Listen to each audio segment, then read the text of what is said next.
mortar and a C6 dismounted, and Colin was in charge of us. So it was 3 of us that would dismount, and we had our driver, but we were a 4-man team in the G-Wagon. And that was the one where Colin jumped into the burning. The G-Wagon took a recoilless rifle round and then caught on fire. The interpreter, Junior, he lost both of his legs because I think he was standing up or he was sitting down, and the round went right through the door, severed his legs. Well, yeah, the G-Wagons at the time weren't armored. They were just... Ours were. Yours was. Okay. They were up armored to what they had. Like, they didn't last very. Like, those chassis were taking extreme weight. Like, they were, those things when they came back, probably they were done within like 3 to 4 months. The amount of weight that they were carrying. Oh yeah. But that round took through the door. Junior lost his legs. The vehicle caught on fire, and then Paul Knotts was our driver. He had to get out, and the warrant just started yelling at him because he didn't know what was going on. And there was only like 4 primary rules for a driver to get out, and one of them is if the vehicle's on fire. And guys were saying that, like, warrant was like, Knotts, why are you out of your vehicle? And he just calmly, he's like, it's on fire, warrant. He's like, oh, okay, good job, buddy. Then carry on, and, yeah. Then once the fighting started just intensifying, like big time, and we had to withdraw. And then the vehicle that was on fire was blocking our route, and everybody was just yammering and talking and trying to figure out how to do it. And just Colin jumped in it while it was on fire, drove it right into the ditch, and just like, let's get out of here. And then we drove it right in there, like it was like out of a movie. The thing was on fire, and they just left it, and we just had a very slow 5K fighting withdrawal. Like, it was so slow. Yeah. So yeah, there were some pretty memorable moments and some pretty historical and some good and bad memories from that time, especially that one day right there. But there was 3 major ops that there was just, like, the one before. Oh man, I can't even remember. The one before, that was where Nicola Goddard was killed. Right. Her lab was like 3 or 4, like right beside us, or 3 or 4 to the left or right of us. I can't remember. Right, I remember that. So Nick, you had quite the spicy tour in Afghanistan. So I know you were just talking about the incident with Nick Goddard, and with her lab and taking fire. And so, how was the rest of your tour? So, like, I talked quite a bit about, like, the dangers of that deployment. Yeah. And like the sheer chaos of the battle or the war itself. But right up until the very end, it was all sketchy. Like, I remember when we finished that major op, like, it was just classic. The very last day, and we were kind of voluntold our little 4-man debt that we would be a part of the last crew to get out of there for the handover and head back. And the very next day, we're getting on the chalk to leave. So there was a small little group of us, and Grimshaw stayed back too because he wanted to be one of the last there. And he saved a route that we've never taken before, and we drove like behind mountains and stuff. Like, we rolled right into the desert. I was like, holy moly, man, we have never been off the beaten path this far from the beaten path. Like, this is nomadic tribe area. Like, whoa. Yeah. And sure shit. We were 120K away, maybe 100K. And one of the labs just starts leaking. Oh, no. And, like, it's gushing. And I'm like, what is that? What is that? And I can't remember what it was. Maybe transmission fluid, maybe brake fluid. I don't know what it was. But all I knew was that lab couldn't go more than 20 kilometers an hour. Oh, and man. You're only as fast as your slowest vehicle. Yeah, talk about making it a long day. We limped back that whole day at that speed. And I was like, this is it. We're done. We're done. Going at this speed, we are done. Yeah. This is it. Last day. Yep. This is how Nick dies.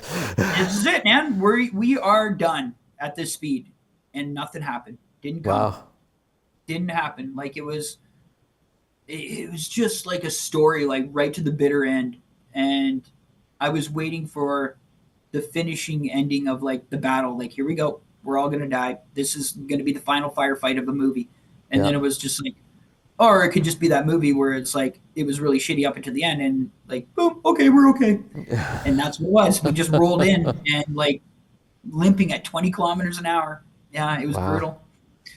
So then I'll just always remember how happy it was. Everybody, like, we got on the chalk to leave and it didn't click in. But when we got to Dubai and we got off the Right. Herc and we just looked over and there was like a Globemaster or whatever that, or a Airbus or whatever that was there.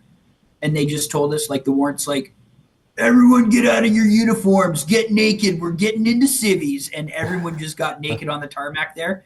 And we just started getting into like Hawaiian shirts and shorts and jeans and flip flops. And then it Nice. sunk in. And it was just like, And it's over. wow, wow. And we got on the plane and it was like, it was just us on this giant plane. And like guys were taking like 3 seats and lying down on them and sleeping, and just like Yeah. they finally let their body go and shut down, like I can rest, and huge naps. And then when we got into Cyprus, oh man, this is a gooder. We got into Cyprus and like the first thing, like a handful of guys, it was like kind of like poking the bear, or just probing to Yep. see what leadership would say. So like this one guy went over and bought a beer in the airport and he was like,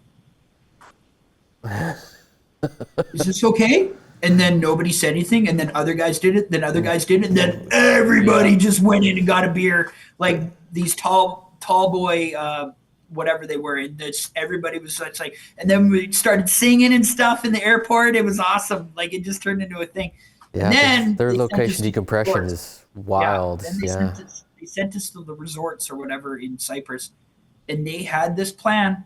They thought that like, okay, and we were the first group of like hard combat dudes that was rolling through this like decompression. It was supposed to be like 3 days of like these classrooms and Yep. blah blah blah blah blah, and it lasted one day, Yeah. one like maybe an hour, and then like Yeah. the anger and like, what are we doing in here? Flipping tables, guys yelling at the staff, like, and they were like, all right, it's done. Just let them into the city and just pray for the city. And Yep. it just went wild. And if I ever come on the show again, I'll talk to you about some of the crazy stories of what happened in Cyprus. I, Like I, there's I deployed to Cyprus for a TLD, so yeah, yeah. there's some crazy So like stuff that's happened. there was a guy that stole an ambulance with a patient in the back, and Oh, like geez. it was, buddy. There's some crazy stories that I got. Well, Okay, and, so and that's it, yeah. right? Like you guys are so strung out and tightly white knuckling this for 6 months in Afghanistan under hard combat. Yeah, You just And it don't doesn't turn that help. off, and you need. The TLD was great for a way to help with the decompression and Oh, yeah. sort out those emotional feelings that you've had. But I know in the early days, it was a little hard to figure out what worked and what didn't quite work Oh, with the guys. buddy, it And- was it worked, but it was like putting a butterfly band-aid on a gunshot. Like, Yeah. it's going to open up. there's a lot So- still that needed to happen for that. And Yeah. And it doesn't help when you're at a place where a bottle of wine is cheaper than a bottle of water. yeah, and Like, that was bad. you go to Bar Street and it's a kilometer long of just straight bars partying hard. So like it's easy to kind of spiral into that party mentality. I was so mentally drained and my body drained that I didn't really, maybe one day or one afternoon of hard drinking, and then I was just like, I remember I didn't even go out the first night. I just let my body accept it, and I slept for 16 to 18 hours, and I Goodness. woke up in a because I set the AC on, and I woke up to a very cold room. Like I was like freezing, and I was like, this is a feeling I haven't felt in a long time.